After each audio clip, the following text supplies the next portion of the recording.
পারি কিনা সেটা আল্লাহ ভালো জানেন। তবে আল্লাহ তাআলার সৃষ্টির প্রতি আমি সম্মান পোষণ করার পক্ষে। একটা পিঁপড়াকে আল্লাহ তাআলা হয়তো পয়দা করেন। আল্লাহ বলেছেন, ও হে মানব জাতি, তোমাদের কল্যাণের জন্য আমি তাকে সৃষ্টি করেছি। মেডিকেল সায়েন্সের ছোট্ট একজন ছাত্র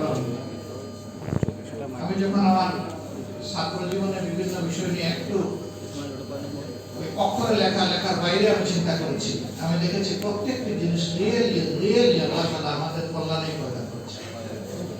এক সময় আমার মনে আসলো সাপকে কিভাবে আল্লাহ তাআলা আমাদের কল্যাণের জন্য পয়দা করেছে। তখন খুঁজে পেলাম যে ভেনমের মধ্যেই আল্লাহ তাআলা ক্যান্সার প্রতিরোধক ঔষধ রেখে দিয়েছে।